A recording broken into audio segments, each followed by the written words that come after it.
Laponia Coop is situated on the northwest coast of Tasmania. It's a small, high conservation value coop, of which approximately 49 hectares is to be logged.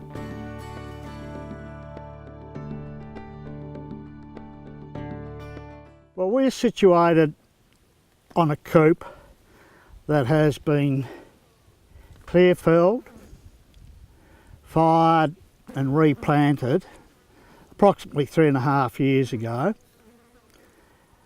and the Laponia Coop is approximately 2 kilometres that way as the crow flies. And what you see here is very, very similar to what is going to happen at the coop at Laponia if it is to be clear-felled, napalm, burnt, whatever, and reseeded. What people are needing to know is, although they've reseeded this with the native species, they're all going to come up at the one time. They're all going to choke out whatever perhaps other native species were here originally. And in essence, you've got another monoculture coming up, but with native vegetation. It will choke out the rainforest species that would be in these creek lines, now gone, and they will never come back. And this thing that I've got waving the flies off is a weed called fireweed, which would never have been in this area until it was opened up. There's a proliferation of weeds that come into these coops, be they blackberries, fireweed, ragwort, whatever, and as you comb through you'll see them as we go. So you're going to get this in an iconic patch of scrub native bushlands that we are fast running out of. Now in the northwest I have got individual copy sheets of their 3-year plans. Now not every 3-year plan is put into practice, that's for sure.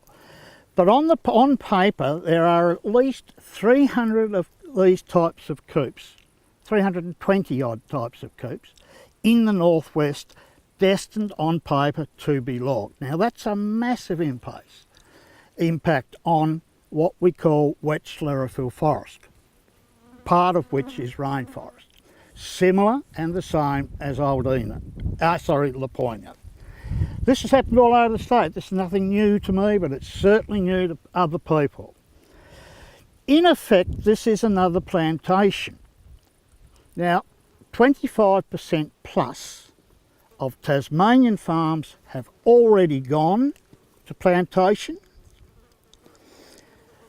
Out the back to the southwest here, Priolina, Miuna, 27 farms have been blitzkrieged. The farms have been bulldozers, the fences have been pulled out, the power lines have been pulled down. It's now a massive plantation. This and the other coops at Laponia are already having impact on our native flora and fauna, our threatened species. This has got to stop, or this place will be raped and pillaged to an extent that no one will ever recognise the northwest and other areas of the state of being what they are, and the beauty inherent within these coops. Today's news is that 3 members of the board of Forestry Tas have jumped ship, relinquished their positions. The chairman of the board, Mr. Bob Annals, is one of those people.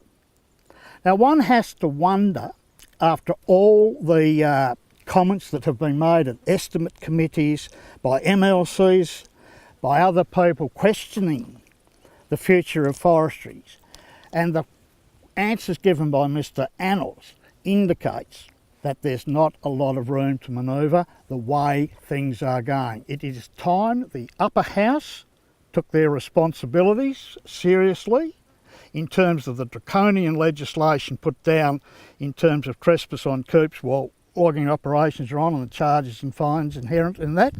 It's time the MLCs came to the party. It's time the local government, who have done nothing down here except for one councillor recently, have not made one trip to Laponia. We have not received any direct communication from the council manager, and the mayor, Mr Robbie Walsh, should hang his head in shame, and I believe they should be reported to the local government division. And the other points in conclusion are that neither of the Labor Party or the Liberal Party, the major parties, have shown any effort whatsoever to hear the points of view of the people involved with the Laponia issue. This is not democracy.